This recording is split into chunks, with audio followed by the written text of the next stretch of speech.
Olá, turma, bom dia, boa tarde, boa noite, boa madrugada. Não importa o horário que vocês estejam me assistindo. Galera, hoje vamos estudar um pouquinho sobre o espaço rural brasileiro. É o nosso próximo assunto, né? Vimos ali a questão da hidrografia, das águas, já vimos o relevo. Agora vamos estudar um pouco sobre o espaço rural, certo? Galera, primeira coisa, os espaços rurais caracterizam-se pela predominância das atividades econômicas do setor primário. Lembra lá dos setores da economia. Os setores da economia ele é dividido em setor primário, certo? Setor primário, setor secundário e setor terciário. A agricultura, essa parte, tudo que está relacionado com a terra, vai estar no setor primário, que vai ser a agricultura, a pecuária e o extrativismo. A produção agrícola brasileira ela é bastante diversificada. Tem ali o Brasil, um dos maiores produtores de commodities agrícolas, certo? Seja na produção da laranja, né, o suco da laranja, o feijão, a soja, o milho, dentre outros produtos, inclusive o próprio café. Na atualidade, destacam-se no espaço rural brasileiro dois problemas principais, que é a concentração fundiária e a expansão da fronteira agrícola. Na aula de hoje, iremos abordar a questão da concentração fundiária, certo? A gente vai ver a questão das terras, que tem muitas pessoas com poucas terras e poucas pessoas com muitas terras. Certinho, galera? Então, turma, dá uma copiada aqui, ó, nessa página que eu vou colocar de vermelho, beleza? Essas duas aqui. Pode colocar aí no caderno. Vamos lá.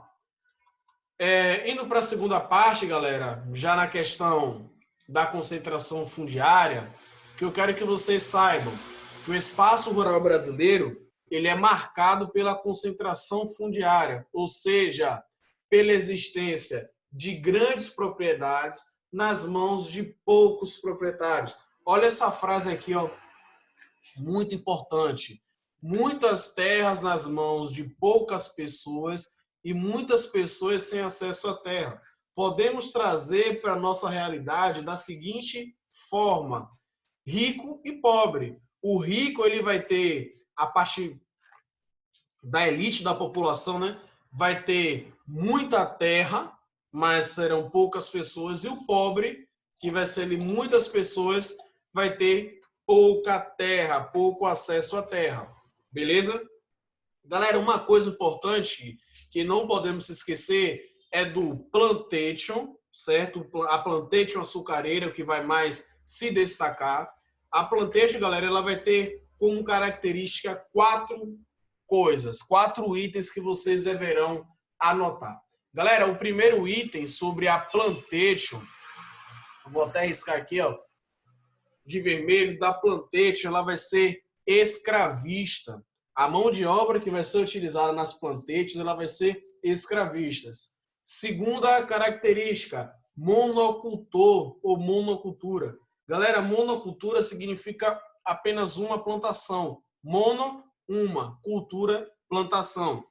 Seja monocultura da cana-de-açúcar, monocultura do eucalipto, monocultura do café, monocultura da soja, não importa. Monocultura é uma, beleza? Já falamos. Mão de obra escravista, monocultura. Outra coisa importante, exportador. A produção ela não fica para o Brasil. A produção ela sempre vai para um país, vai para o exterior, beleza? A soja do Brasil é exportada para o Japão, para a China e até mesmo para os Estados Unidos. O Brasil é um grande agroexportador. O Brasil ele é conhecido. E outra coisa que não podemos esquecer é os latifúndios. Galera, late tem um prefixo de grande. Fúndios, terras, ou seja, grandes propriedades de terra. Essa vai ser a característica das plantations, beleza? O que eu quero que vocês copiem aqui nessa parte, turma. Essa aqui, ó, que está em verde, e essa frase também aqui, ó, que é muito importante, beleza? Vimos agora a questão da plantation, o que é a plantation, vamos continuar aqui sobre o nosso assunto da concentração fundiária. Galera, vamos falar um pouquinho desse histórico. Vamos começar lá do Brasil Colônia, quando o Brasil ele foi colônia de Portugal, né? Vamos começar a ler. Lembra da aula de história? O Tratado de Tordesilhas e as capitanias hereditárias. O Tratado de Tordesilhas, galera, vai ser aquele tratado que vai dividir as terras descobertas por Portugal e Espanha ao meio. Vai ficar um lado português e vai ficar um lado espanhol. Beleza? As capitanias hereditárias eram pedaços de terras, lotes de terras que eram passados de pais para filhos. Beleza? Já vai começar essa questão da concentração fundiária. Era Portugal, era a colônia que iria escolher quem iria ficar com as terras. Beleza? E o outro momento, galera, vai surgir uma coisa chamada Sesmarias. Beleza? O que era Sesmarias? Galera, Sesmarias era quando Portugal ele começou a dar terras de graças para homens de bem. O que seriam esses homens de bem? Homens com dinheiro, turma, certo? Não é porque a pessoa é boa, que a pessoa é simpática, elegante, ajuda o outro. Não vá nessa só porque é homens de bens, beleza? Você vai ter ali um fracasso das capitanias hereditárias, beleza? Então vai surgir essa forma das Sesmarias. O Tratado de Tordesilhas, a própria Portugal, ele vai criar e também não vai respeitar. Quando chegarmos no 7º ano e estudarmos a evolução da formação territorial do Brasil, veremos que Portugal não vai respeitar o Tratado de Tordesilhas. E o que essas Sesmarias estava dizendo, né, no contrato, que a pessoa que tivesse a posse da terra teria que desenvolvê-la, certo? E a forma de desenvolvê-la era com a produção da cana, né? Da cana-de-açúcar, sobretudo ali no Nordeste brasileiro, utilizando o trabalho escravo. Beleza, galera? Copia todo esse slide aí, vamos continuar. E eu volto com a frase, ó, muitas terras nas mãos de poucas pessoas e muitas pessoas sem acesso à terra. Vamos dar um panorama aqui de 1850, vamos falar sobre o mundo, o que estava acontecendo no mundo, né? Estava acontecendo a segunda Revolução Industrial. A Revolução Industrial já vai usar ali a questão do petróleo, já entre os Estados Unidos, a Inglaterra. Aí você se pergunta, e o Brasil? O Brasil está lá atrás ainda, está encaminhando para a primeira Revolução Industrial. O Brasil, ele é de característica a sua industrialização, uma industrialização demorada, certo? A Inglaterra ela vai criar uma lei chamada Lei Bill Aberdeen. O que essa lei significava? Vai proibir o tráfico de escravos, o tráfico internacional de escravos. A Inglaterra ela tinha um certo poderio militar, um certo poderio da marinha, né? E ela poderia fazer essas coisas, ela poderia fiscalizar, ela poderia vigiar, até mesmo atacar se preciso for. O Brasil não ficou atrás. O Brasil ele vai criar a lei chamada Eusébio de Queiroz, que era contra a proibição dos escravos, mas sabemos que não foi nesse momento aqui que acabou a escravidão no Brasil. Muitas pessoas começaram a criar rotas ilegais para esses escravos, incluindo aqui em Salvador o grande ponto comercial de venda e comercialização de escravos, certo? Ali o mercado modelo, não podemos esquecer dessa função histórica. E o Brasil ele caminhava, né, para essa abolição da escravatura, mas não, abolição da escravidão, galera, perdão. Mas não foi neste momento que o Brasil deixou de utilizar os escravos. E aí, nesse momento, galera, vai começar a ter um incentivo à imigração. Os europeus irão começar a vir para o Brasil, principalmente para ajudar na produção do café, ali na região sudeste, na região sul também, ali com a pecuária. A gente vai começar a ter bastantes imigrantes para o desenvolvimento do mercado consumidor, porque a mão de obra escrava, né? A partir de um certo momento, você tinha que pagar. Alguns escravos começaram a ficar livres e você tinha que pagar. E normalmente essa mão de obra era cara. Então o Brasil ele vai começar a incentivar a migração dessas pessoas, certo? Desses europeus. E aí essas pessoas com dinheiro irá vir investir no mercado consumidor do Brasil. Galera, copia toda essa parte. E aqui uma charge interessante. Mas papai, eu ouvi dizer que todos têm direito à terra, por que não temos a nossa? E aí vemos a questão da terra, né? Dos senhores de todos os Silvas, né? Silva pai, Silva filho, Silva bisavô, Silva avô, Silva neto, Silva filho, que é aquela questão da terra que vai passar de pai para filho, né? Então, galera, quando chega no Brasil Império, em 1850, vai surgir uma coisa chamada Lei de Terras. E aí o Estado vai falar o seguinte, ó, acabou esse negócio de dar terra de graça, de mandar você vir para cá, fulano vir para cá para desenvolver e ter direito à terra. Não. A partir de agora acabou. Vou criar a lei de terras, vou acabar com as Seis Marias, que era esse processo de você entregar terras para pessoas poder desenvolver. E aí, galera, as terras que não tem nome, por exemplo, que não é de fulano, que não é de ciclano, essas terras vai ser do Estado, vai ser do país, que serão chamadas de terras devolutas. Antes, galera, dessa lei de terras, a pessoa encontrava lá uma área vazia e falava, eu vou botar minha casa aqui, vou demarcar essa terra a partir de agora é minha. Antigamente, surgia essa prática, mas a partir de 1850 fica proibido e as terras que não têm nome, que não é de ninguém, ela vai passar a ser do Estado, beleza? Outra coisa importante que vai acontecer aqui na Lei de Terras em 1850 vai estar relacionada com a compra, ou você compra, para você ter acesso à terra, para aquela terra acessou, você compra na mão do dono, né, na mão do Estado, ou você paga o leilão, né, no melhor valor que vai levar as terras, ou a terra vai passar de pai para filho, que vai ser a questão da herança. Só tinha essa forma de você ganhar terras. Galera, copia tudo aqui dessa parte, beleza? Não se esquece. Continuando, galera, eu volto ali, ó, com a mesma frase. Muitas terras às mãos de poucas pessoas e muitas pessoas sem acesso à terra. Chegamos ali no Brasil República e João Goulart, conhecido como Jango, né? Ele, galera, vai fazer um comício na Central do Brasil, que era conhecida ao Rio de Janeiro. Jango, galera, ele vai falar a questão das reformas de base, ele vai falar que é preciso investir na educação, é preciso investir na economia, é preciso investir na saúde. E um dos pontos polêmicos que Jango ele vai tocar vai ser o Estatuto da Terra e a reforma agrária. Os camponeses, o movimento do campo, né? Eles não acreditaram quando ouviu o Jango falar aquilo. Porque, galera, quando você mexe em terras, você está mexendo com pessoas que têm poder, você está mexendo com a política, certo? Inclusive, no nosso congresso tem a bancada do ruralista, a bancada rural. E Jango, galera, começa a falar essas coisas e as pessoas vão ficar assim, eufóricas, né? Rapaz, ele vai conseguir fazer isso, será que ele vai conseguir? E começa a ter aquela euforia, a população ela começa a ficar descontrolada, querendo que isso aconteça.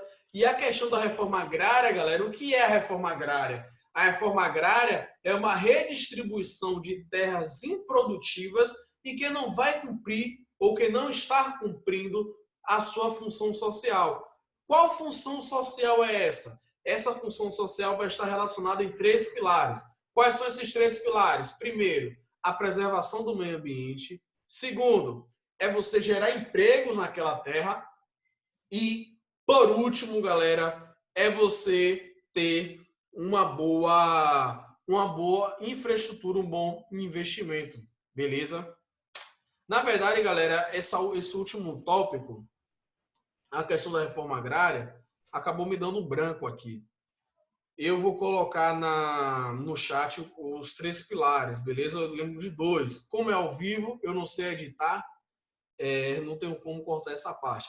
Mas lembra, ó, preservação do meio ambiente, beleza? Geração de empregos. A outra parte, galera, o último pilar, eu não lembro, acabei me esquecendo aqui. Mas vamos continuar. Então, galera, volto ali com a frase: muitas terras nas mãos de poucas pessoas e muitas pessoas sem acesso à terra. No Brasil... outra coisa, viu, galera? Aqui, Jango, ele vai sofrer, galera, o golpe militar. A partir de 1964, os militares vão tomar o poder e Humberto Castelo Branco que é o primeiro presidente da ditadura militar, ele vai ter que segurar essa bomba, né? Jango, ele vai inflamar a população a respeito dessas reformas de base, da estrutura da terra, da reforma agrária, beleza? E aí ele vai sofrer um golpe. Não só por isso, tá bom? Jango, ele vai ter uma certa conversa com a China, e a China era um país socialista.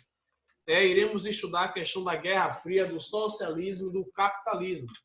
Então, galera, vai surgir ali o Brasil República em 1988, logo depois da ditadura militar, vai surgir uma coisa chamada Constituição Cidadã.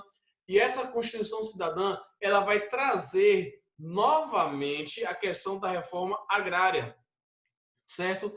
E o Instituto, né, o órgão federal que vai estar responsável para fazer essa reforma agrária vai ser o INCRA, o Instituto Nacional de Colonização e Reforma Agrária. Como é que ele vai fazer essa reforma agrária? Ele vai ter duas formas. Ou ele compra, ele chega naquele latifundiário, ele chega no latifundiário e vai falar, eu quero comprar sua terra porque não está cumprindo a função social. Se o cara aceitar, o cara vende ou vai desapropriar. Essa questão da desapropriação é quando o Estado ele não consegue comprar. Quando o dono da terra ele não consegue, quando o dono da terra ele não vai aceitar vender. Beleza? Se está cumprindo a função social, não tem um porquê eu querer comprar aquela terra nem desapropriar aquela terra. Se está cumprindo o papel social, perfeito. Mas aí, turma, voltamos para uma outra coisa. Que coisa é essa, professor? Não adianta o Estado, não adianta o governo federal fazer a reforma agrária sem que você dê meios para que aquela família de baixa renda possa sobreviver no campo. Então não adianta eu tirar a terra de quem tem muitas terras e jogar para o pobre. Toma aí terra, toma terra, toma terra. Aí imagine lá, tem a família, 7 filhos, 10 filhos, não tem R$1 no bolso, mas tem a terra, né? Tem a terra. Você vai fazer o que com a terra se não tem R$1 no bolso, não tem dinheiro? Vai dormir na terra? Você vai jogar bola na terra? Não tem nada que você possa fazer com a terra se você não tem dinheiro. Então é obrigação do governo federal. Ele vai desapropriar essas terras das pessoas que têm muitas terras, vai dar para os pobres e ao mesmo tempo o governo ele deverá habilitar, ele deverá fornecer linhas de créditos para que essas pessoas de baixa renda possam ter acesso a maquinários agrícolas, a defensivos agrícolas, a várias outras tecnologias do campo que vai ajudar aquele pequeno agricultor a investir na economia e assim ajudar a sua família e assim dar uma função social àquela terra, a gerar empregos, né? A gerar a economia. Galera, copia toda essa parte, vamos aqui para a última que a gente vai falar sobre as atividades econômicas que é desenvolvida ali no campo. Temos a agricultura, beleza? Temos também a pecuária. A pecuária ela pode ser dividida como pecuária intensiva ou pecuária extensiva. A pecuária intensiva, galera, ela vai estar relacionada com com altos investimentos. A pecuária intensiva, com altos investimentos. Que é essa foto que vocês estão vendo aqui abaixo, ó. Beleza? É o gado confinado, é o gado preso, é o gado comendo o tempo todo, com médicos veterinários, com toda a tecnologia, todo o aparato necessário para o gado. Então, a pecuária intensiva é aquela pecuária que você tem grandes investimentos. Já a pecuária extensiva, que é essa foto aqui de cima que eu vou pintar de azul, normalmente ela é feita com gado solto, gado no campo, pastando, sem ser obrigado a comer, não está preso. Tem pouco investimento. Normalmente, quando viajamos ali, vou pegar um exemplo, Salvador até Feira, a gente encontra nas margens da BR, né, muitos gados soltos ali, a gente podemos classificar como a pecuária extensiva.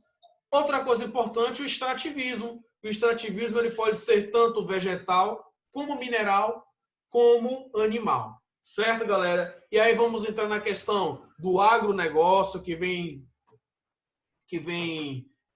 dominando a economia brasileira, né? Sobretudo nesse período que estamos vivendo. Mas o agronegócio não é isso tudo que passam para a gente, né? O agronegócio ele não é pop, nem é tech, nem é tudo. Porque por detrás iremos encontrar desemprego no campo, vamos encontrar agrotóxicos, vamos encontrar alimentos que foram modificados no laboratório. Então, isso fica para a nossa próxima aula. Fique com Deus, um grande abraço e até mais. Vai,